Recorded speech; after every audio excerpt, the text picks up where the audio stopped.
I'm working. Just a second.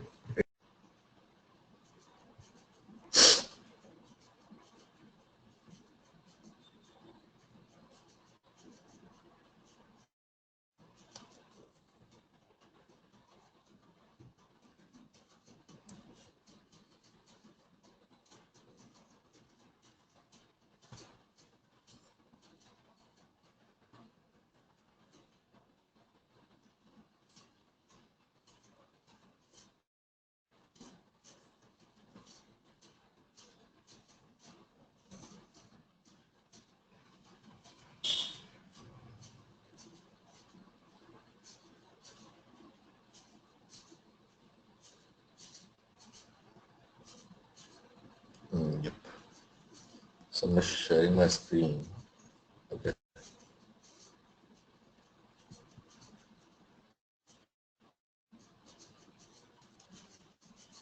So till yesterday, what we did was we completed the UI and UI of both the Eclipse and the web UI. Okay. We understood what exactly configuration in Eclipse means, and now in the web UI also we have explored all the features. Now let me quickly complete one portion of PPT, which is the tenant management node and worker node. Okay. Again,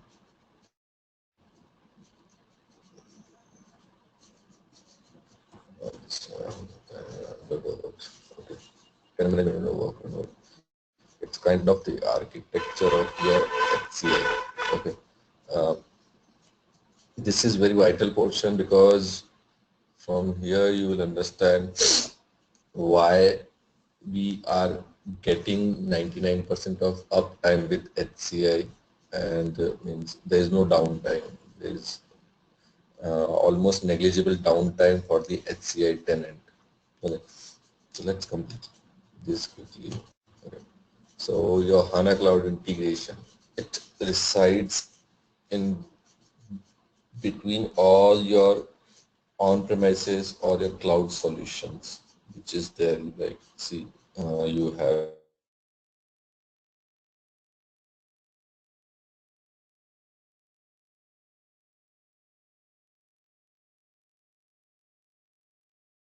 an SFTP servers, or means any third-party servers.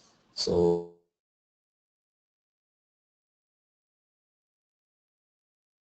this type of applications. Okay, so HCI helps share data across a multitude of different systems, talking various protocols and help integration process that spans across various systems. Okay, so to achieve this type of functionality where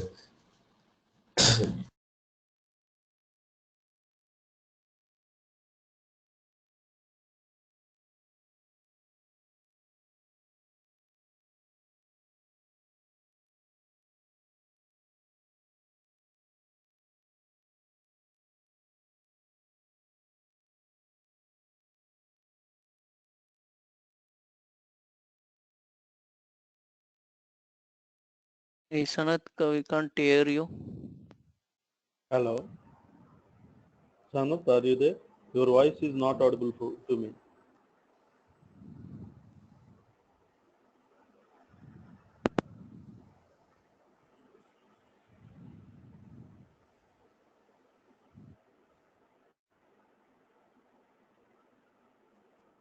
Hello,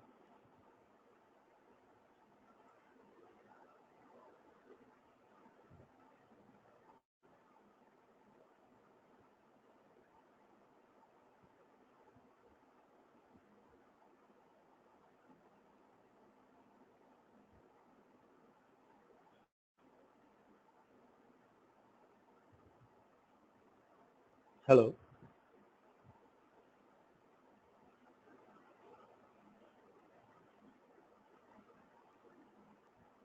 Hey Sanat, are you there?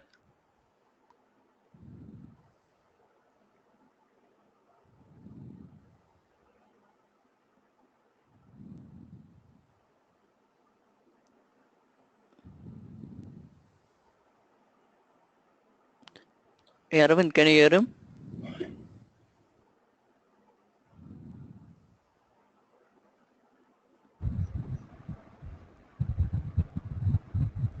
I'm not able to hear someone. Let me call. Let me call Bharat. He will inform Sanatha.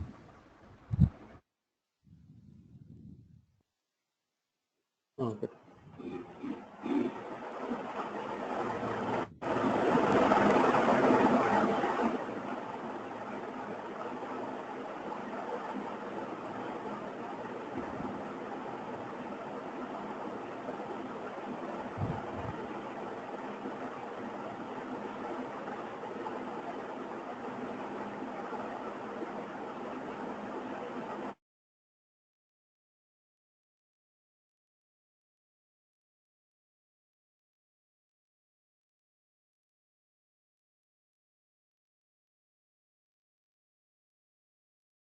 End down Bharat. Sometimes. Shankar has joined today? Not joined. Hey, Arvind, I'm there. There. So silent today. No, no, no.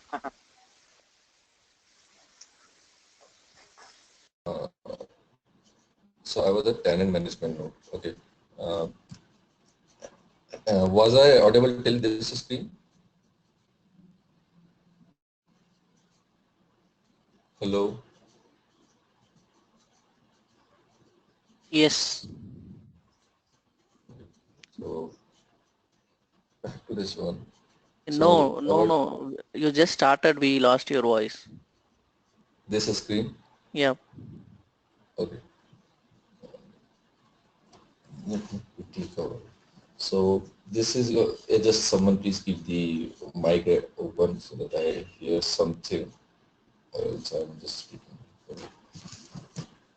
So your HANA Cloud Integration, okay, it shares data across multitude of different systems talking to various protocols and help integration process that spans across various systems. So this, in other words, what it does is it is residing in between all the third party and the SAP proprietary solutions available and uh, communicate data with them.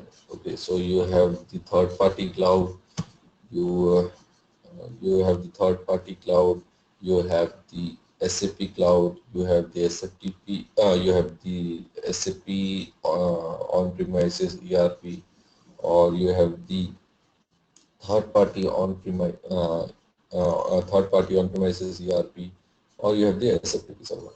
So all these things will be communicating directly to your HCI for the sake of integration. Okay, but SAP claims that they will be with HCI, uh,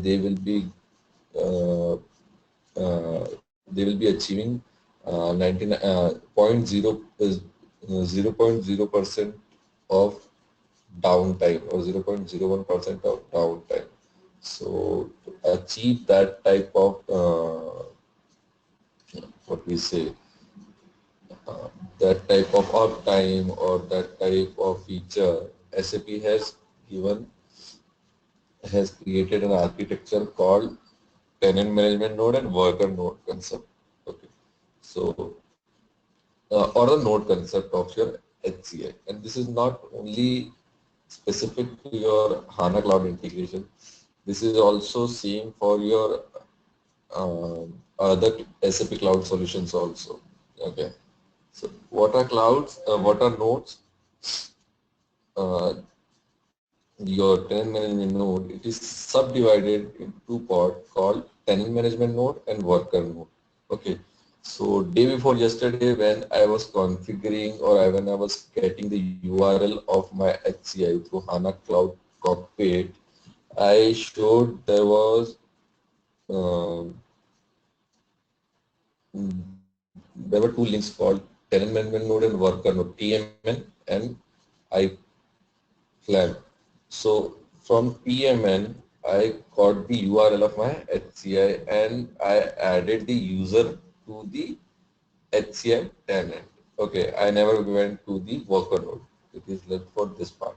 So tenant management node is kind of your storage space in your computer. So when I say storage space, when you are taking a laptop or a PC, it is subdivided into two parts: your RAM, your processor, and your hard disk. Means RAM and processor I am taking as a one, and your hard disk.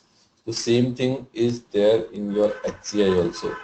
Your tenant management node work as your hard disk where you keep your data ready, data saved of your uh, let me of your artifacts, of your users, of your authorizations, of your which worker node it is connected to.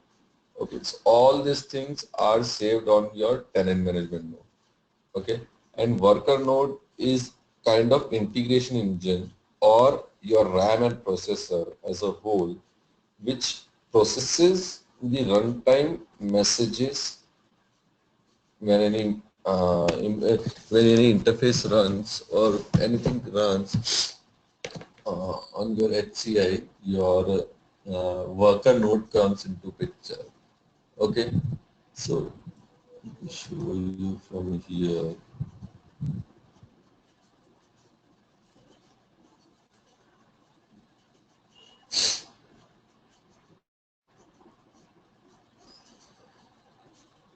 So under Java application, I showed you two things. One was tenant management node, and this is IFL map. Okay, so this is kind of my worker node attached to this tenant management node. Okay, so this is my runtime URL. Okay, what runtime URL means? When I have deployed my artifacts to cloud, this URL will come into picture. Okay, and the tenant management URL I already showed you. Okay, the TMN. So this IT space, the one which we are using. Okay. So we will see how this worker node comes into picture while deploying the artifacts to cloud. Okay. So as of now, this thing is these nodes are these two nodes have their specific task. One node has task to save the artifact of all save the artifact like your objects, like your value mapping, yeah, like security artifacts. All those things are saved on your terminal node, and everything processing is done on your worker node.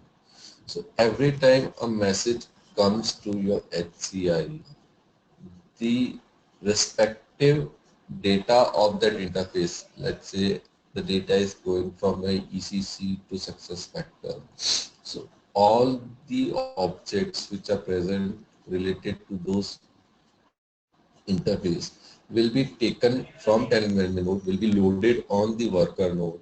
The processing of that message will be done and the cache would be cleared. Okay.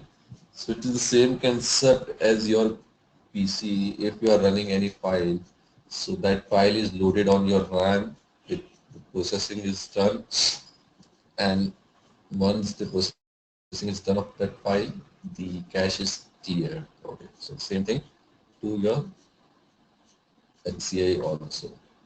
So due to this type of architecture of HCI, we are able to achieve high uptime and very minimal downtime of HCI. Okay, high availability. Okay, so let's say at any instance your one worker nodes break down. Okay, or it's not working, or by some issue the processing is not done on the that worker node. So what SAP will do is it will automatically take any other available worker node in its server and it will attach to my tenant management. Okay, this feature is done by SAP.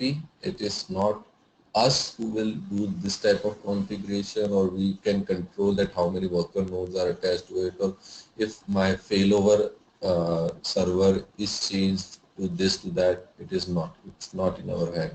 It has to be taken care by SAP itself. Okay. But in the back end, it happens like if, let's say, at one instance, my one worker node is not working. It has failed.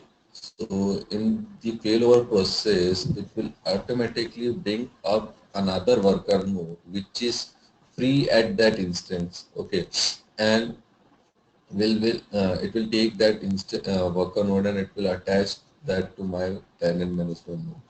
So at this SAPN will be, means they have their separate logic to use their worker nodes efficiently. Okay, uh, we are not aware what that logic is and how they perform this switching between the worker nodes from tenant management or nodes of different client. But it is said that means they have multiple worker nodes which are available at some instance. It can attach switch between the worker nodes to different client as per needed. Okay, so this is how we achieve the highest uptime and very minimal downtime at any instance. So that is not the case in our PI. So if one server is down and we don't have any failover server, then our processing is stopped or our production system is down for some period of but that is not the case in HCI. Okay, so this is called high availability. Now, other thing is also achievable called the high scalability. So let's say we have opted for a bigger, we have subscribed for a larger HCI with more number of CPU cores and RAM. So in that case, let's say at some instance, there is a high load which is being processed by HCI, and that is not processable, or the processing of one node cannot sustain that type of load. So what SAP will do, it will attach multiple nodes to that same tenant management node, multiple worker node to that same tenant management node, and it will divide the task, the same processing of that task in the between these multiple worker nodes. Again, the breakage of the message and bundling back together, it is not our headache. It is done by SAP itself. They have their own separate logic to divide the message, uh, making them process through the worker node and then again bundling up at the receiver end. So it is not our headache. Okay, but SAP can attach multiple worker node to one tenant management node. Okay, so this is how you can achieve high scalability also with your worker tenant management and worker node concept. Okay, so this is happening in the background of your HCI. Okay, this is not directly visible to us, or we cannot view what is happening in the background, but this is the architecture of your HCI. Okay, so any queries related to this? Means if anybody asks you that how do we achieve high scalability, why HCI, why SAP should, your client should go with the HCI. So you can say that we have high availability and high scalability of that software, so that if in there is in case of failover, then there is one more node which can be attached, or if there is heavy load which is coming to the if there is heavy message which has to be flowed, then also it can be done through the it can be scaled by attaching other worker node to your tenant management node, and processing would be smooth. So this is kind of a pro for HANA Cloud integration. Okay. So any questions till now for this? Sanat, can you give an example for this one? I'm a bit not clear. As an example means, see, for which one? Scalability or availability? Worker node itself. Both. Okay, so see, let me go to the worker node of my Eclipse.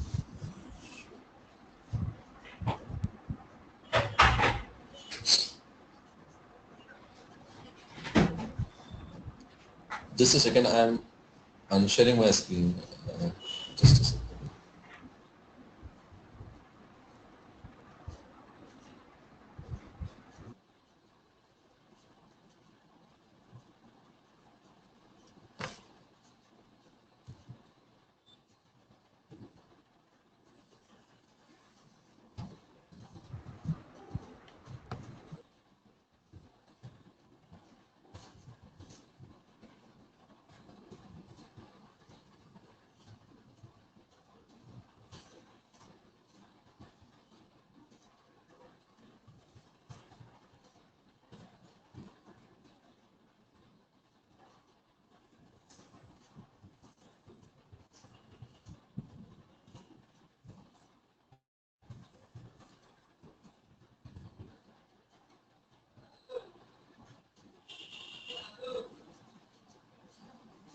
Okay, I have shared my screen again. Okay. For those who are not able to see my screen, just refresh their system and refresh their screen.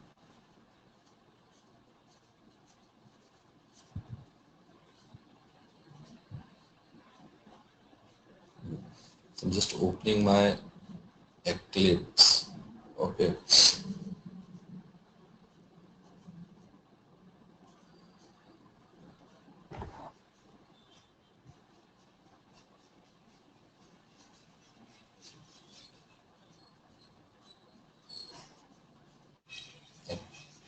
So at the left-hand side, left-hand corner, I told you that I have configured my node, my HCI node.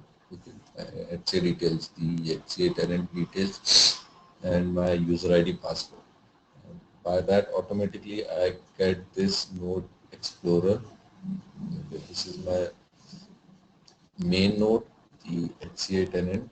Okay, this is my tenant management node, TM, and this is my worker node, which is attached to this tenant management node. Okay, so if I click to this one,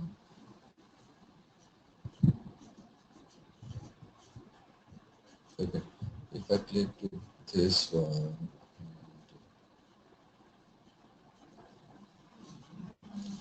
expand this.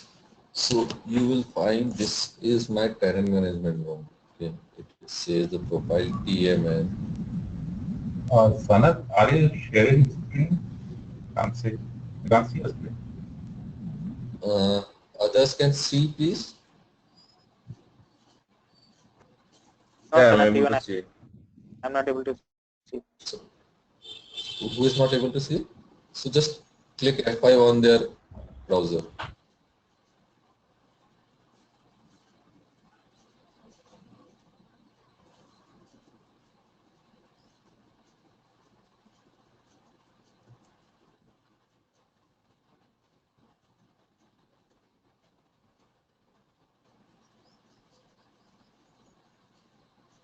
Is it visible now? Yes. Hello, Reed. Yes, okay. Visible now. So when you click on this Explorer and you have these two options called tenant management node and worker node at the left hand corner. Okay, you will see some general details under the property called account ID. This is the account ID against which I have, the company has raised my HCI tenant.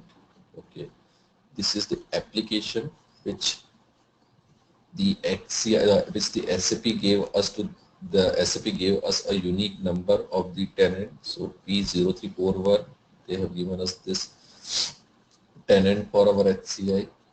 Okay. Node type, it's tenant management, profile TMN, the URL, again, this is the URL of my HCI tenant, version, on which version this tenant is to 2.27.11. Okay.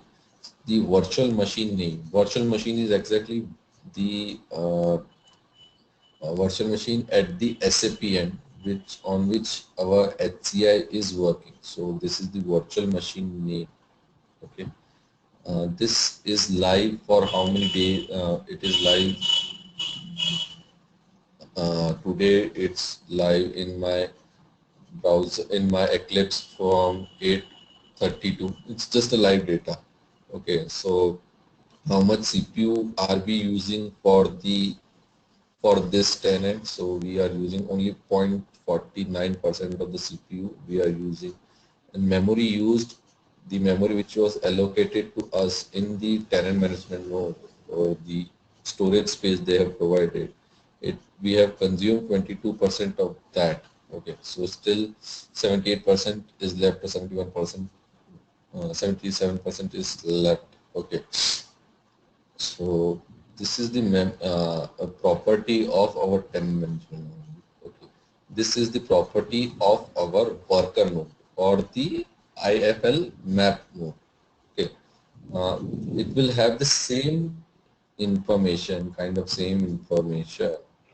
Okay, but this annotes that this is attached to the tenant management node. This one is attached to this tenant management node. Okay, this worker node is attached to this tenant management node. There would be times where this node would fail. Okay, or this processor might fail. So SAP will automatically bring up another worker node or another processor, and will attach to this tenant management node. Okay, so in real life scenario, means we won't be directly viewing the things in our eyes that okay, the worker node has failed and they have attached the other worker node, or um, there is a failover process which is happening in the background. Those everything is happening in the background. We are not viewing, or we cannot configure this settings that in case of failover we want this worker node removed and other worker node should be attached. But this mechanism or this architecture is handled by SAP themselves. Okay, but means the scalability part, for that your SAP will be relying on the subscription which you have taken. So let's say you have taken the highest subscription package, and in that you have the highest number of processors and higher number of uh, uh, RAM available. So SAP will add more number of nodes to your tenant management node. Your worker tenant management node, it will attach more number of worker nodes. But if you have gone for the base package, the standard package and base package of your HCI, and you have high message which needs to be flown through your HCI. So in that case, SAP won't attach more worker node, and it will allow it to get processed through that same worker node slowly, because you haven't paid for that speed. Okay, it's just like your internet speed. If you have paid for higher speed, then your internet will work fast. Okay, but if not, it will work slow. So it's kind of uh, if there is a high message flow, high load of message which is getting flown through your HCI in your highest package, then more number of worker nodes can be added. And it's not the case at the time of buying only, purchasing that software only, we can specify our package. We can change it at any point of time. If we think that our message flow is increasing, the number of interfaces are increasing in your HCI, so you can opt for the premium package of your HCI. So there is no restriction at any point of time for the package subscription. Okay, So this is how we achieve high availability and high scalability. Okay. So this is about it for your architecture of your HCI till now. Okay. Is it understandable by Ajit?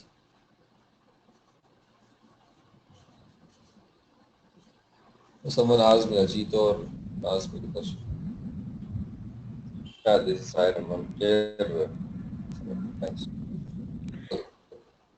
Every Now, user will get a different tenant, or it based on a project will get a tenant.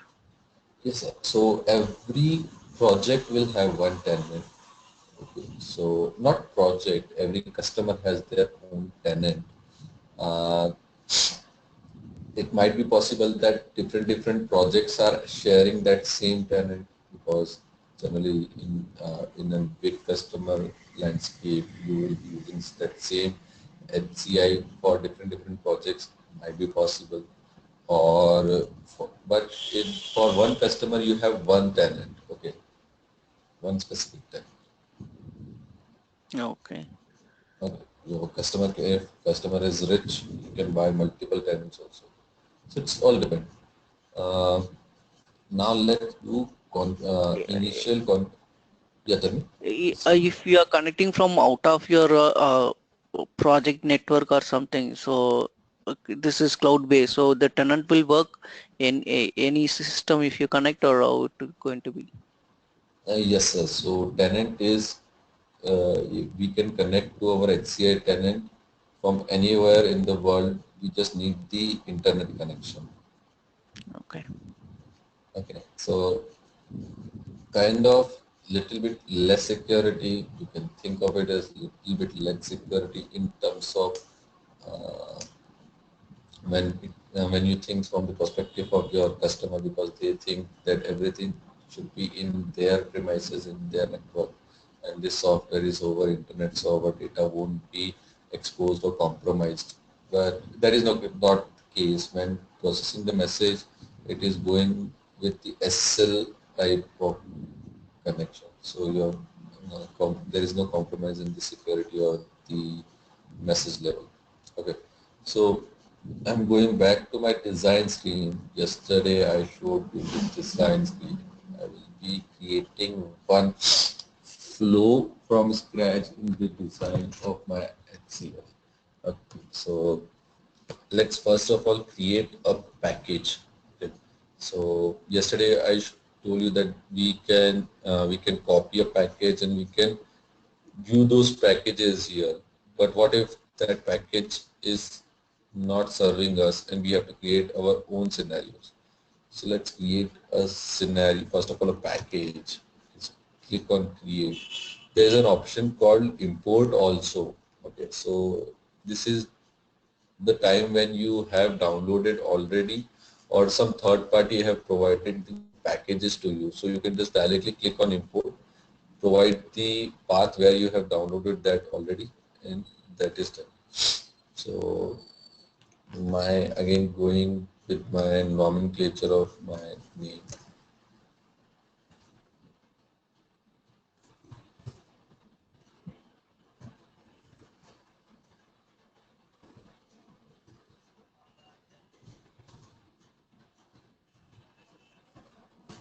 Okay. Let me, the technical name and the name it would be taken would be identical. Okay. Mm,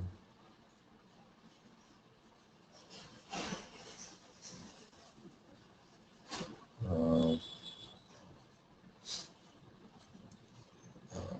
just a second, give the name.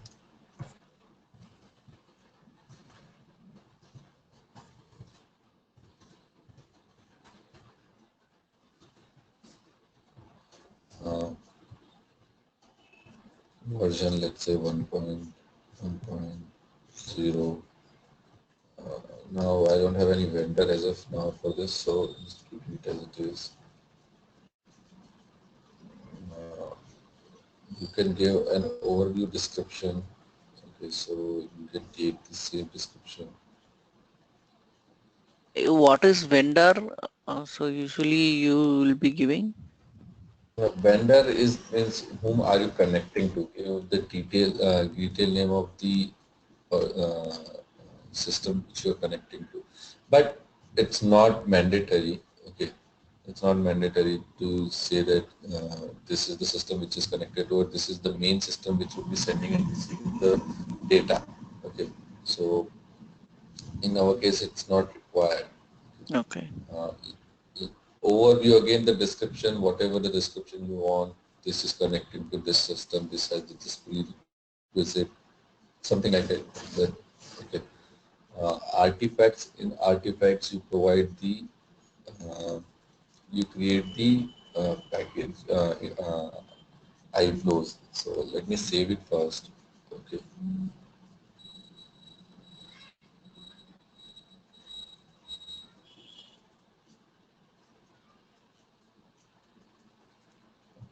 Once I've saved it, the option, this added option is activated. Now, based on the type of integration you have to create, you can say data integration. This is purely for the data services.